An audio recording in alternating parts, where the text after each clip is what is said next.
everyone.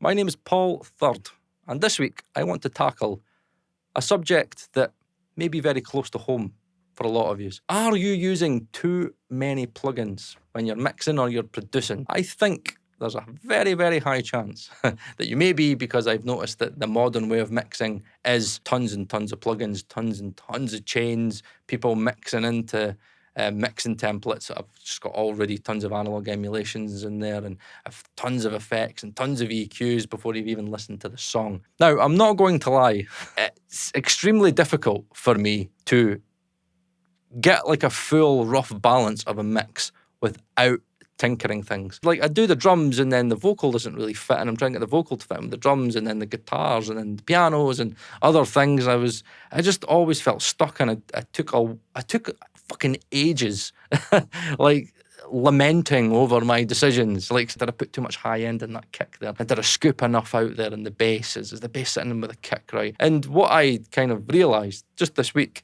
was that by making so many decisions before I've even got the full, like a rough balance of the mix up, I almost paint myself into a corner. And let me tell you the reason why I understand now why many of these pros, like, you look at their sessions and they don't actually use that many plugins, is because they use this, your noggin. And that's because to be a good mixer, to be a great mixer, to be an amazing mixer, to be one of the best, you need to get your head around the psychology of mixing. What does this track need? And that's sometimes what we forget, is we give the track what we want and we don't think about what the track actually needs. And this technique I actually read this week in the Mixing Engineer's Handbook, and it was an engineer called John Gass. He was like, he's done so many amazing records. Like, it was amazing. I hadn't even heard of him. And he's done like all these, like, some of the biggest artists of all time. And he was talking about how he gets the entire mix up and he just listens to the song. And I think what I learned is that the best mixers think. They're thinking engineers. They sit back and they think. They listen, actively listening. I think a lot of times we passively listen. We just go, yeah, sounds all right, yeah. Let's get some plugins in, fucking why, right, let's get fucking this trick, that trick, this trick. Let's get the Potex in, yeah. Let's get the SSLs and the APIs, fucking parallel this and that. It's amazing what you can get done with just level and panning. Instead of thinking creatively, thinking more like a fixer. Level-wise, that works. Right, let's try panning. Make space for that. And if I move that, I can move that to there. And before you know it, you're like, okay, starting to get there. See, when you kind of have the rough mix in front of you and you've not got many decisions that you can critique that you've made, it changes your perception. Like, you start thinking about dynamics, you start thinking about things that are annoying you. Like, that really needs compressed. Add in some compression. Right, okay, I've compressed kind of what I think I could hear that's too dynamic, and yeah, things are sitting a bit better. Try and think about low pass and high pass filtering. Kick and bass. Right, okay, let's kind of take out a little bit of the rumble. Let's maybe make a little bit of space for the kick.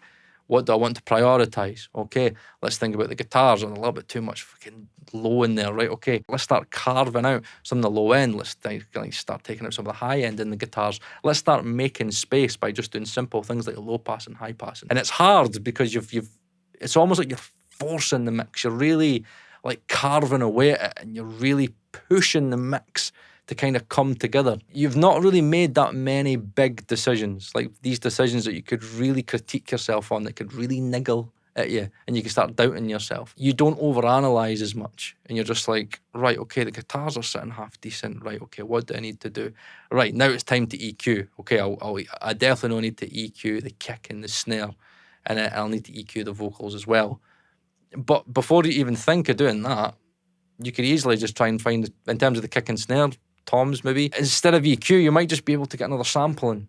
Like, you're like, just maybe needs a bit more top end, right? Get a bit like a clicky kick and add in another sample. And in terms of the vocal, just think of automation and just listen to how the vocal is kind of coming in with the compression. Can I just start automating stuff? Can I take certain bits, like what Warren Hewitt does a lot of the time on his channel? You'll listen to the performance of the vocalist and go, I quite like that little squeak.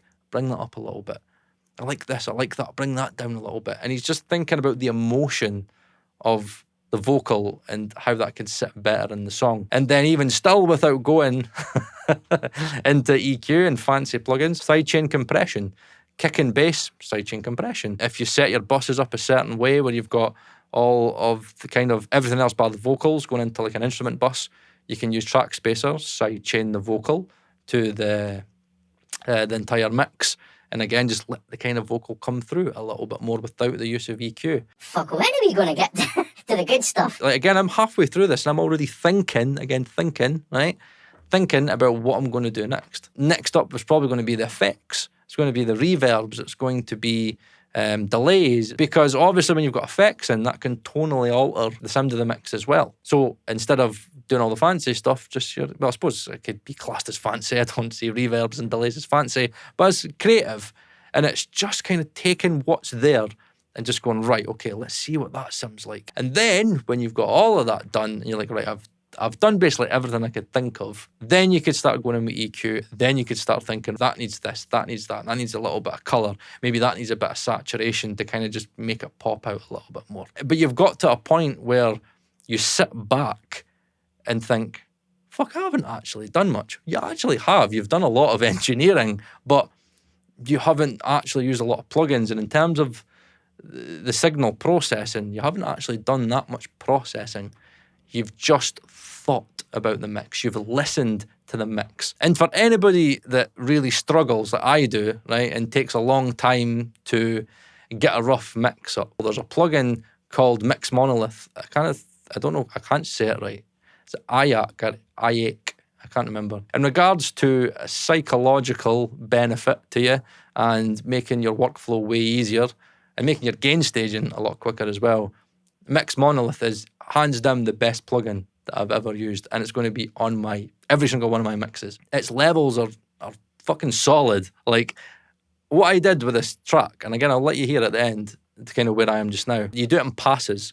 So it's like the first pass for me is like the gain staging element of it. So you set them all up, and it's got like a learn all button, and you just learn all the channels. You do one pass of the song before you even listen to the song, and everything will be gain staged. Doesn't matter what it is, it'll always hit that like console plugin or whatever you're using, or the tape plugin.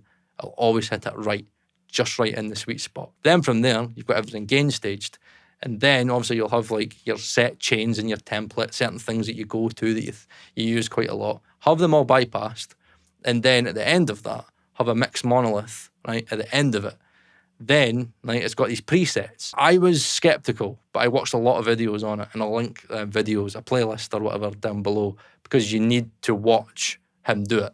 I'm not doing it because this video will be too long, but what you do is you set the presets, right? So it's got kick, snare, blah, blah, blah, but it's more than that. So say if it's a vocal, you've got a vocal up front, you've got a vocal tucked, you've got guitars, you've got like a plucked guitar. It was just shakers and loads of percussions and stuff. There was a tambourine setting. So you've got first pass gain staging, second pass on the channels. Then what you do is you lock all of them, and then you put a mix monolith on your buses, and again you set to the presets. Or again, like me, I'm gain staging on the buses as well, so it'll be gain staging for that. Another pass, lock them. Then you learn your two bus if you want to kind of go into it a certain way. And it's about maybe 3 or 4 passes the way I do it. And many people may be like, fuck that, I'm not even started mixing yet. Say if your song is, 3 minutes long, you do 4 passes and it's 12 minutes. Are you going to get a perfect, like, not perfect, but a really solid balance and fully gain staged in 12 minutes? And actually, you've not actually gave yourself the chance to be distracted by using plugins, right? Think about that. And then what's amazing is you can be like, right, okay. And for me, it was like the tambourine. I was a standard tambourine level setting. I went to the subtle, and I did that, and I went to certain bits of the guitars where it was like solo up front in terms of electric solo for the guitars. I did that, learned again, another pass. And then before I knew it, 20 minutes in, I was like, wow, I've got a pure solid, like a really solid balance of this mix. And then from there, I just locked them all. And then I started to go into my panning, I started to go into the filtering, I then started to compress stuff. And the great thing about having mix monolith at the end, always have at the end of your chains, is that whatever processing you do, you just get it to learn again. It doesn't need to learn the whole song. You can just pick like the loudest part of the song. Say if it's like you do a bit of processing on the kick and you're like, oh fuck, it's changed the level of it. Mix monolith, unlock, learn it for 30, 40 seconds, the loudest part of the track. There's your kick back where you need it. And then you get used to the level planes, because the way I think he calls it the power of 5. Watch that video on it. He's like, he goes up in like 3 or 5 dB increments. If you want to hear a difference in something, if you want something to be kind of more up front in the mix, more in the foreground, and kind of do it in 3 or 5 dB increments. And honestly, all my faders in Studio One are like at 0. And I just go into the plugin. If I feel like it's like the recommendation's still not right, just level plane it. And it works. This power of 5 stuff, all the science stuff, it does really, really work. And it's something that I think you guys should try out. This is going to be part of my mixing moving forward.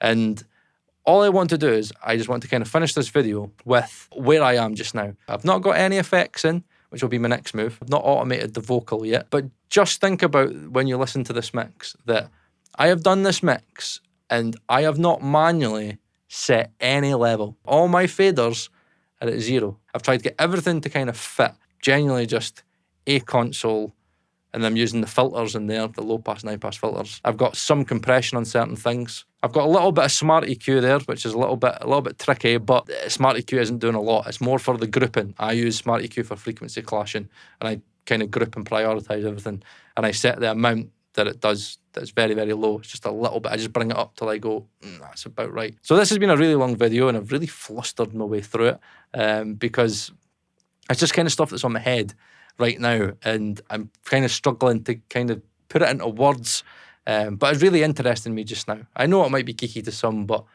I don't know. Something's happening right now, and I'm feeling things are getting better, and I am going to make this mix better, and I want you to tell me what you would do to that mix, right? I know already that I'm going to EQ the kick and the snare. I know I'm going to maybe EQ the vocal a little bit more. And then I'm going to add quite a bit of effects. And obviously the guitars are going to get a little bit more space because we're going to add some delays and stuff. And the effects are going to do quite a lot of kind of heavy lifting in there. But in regards to like processing, I'm not going to do that much. Bits and bobs EQs, and even if it is EQs, it probably will be clean EQs, maybe Kirchhoff. Obviously, I could take this mix in different directions. But in regards to the simplicity of everything that I've done, I do feel that the mix has really came together, and I could hear the song and I could hear what I want to do to it, but in terms of a foundation of the song, I feel like it's a half decent mix. It's like a good rough. And yeah, give me your opinions on it and let me know kind of the psychological barriers that you've got right now, because I want to help everybody. And as much as I've got really good mentors in the industry, you know, I want to kind of take what they're giving to me and give back to you. So yeah, let me know what you think. My name's Paul Third, and I'll see you again next week.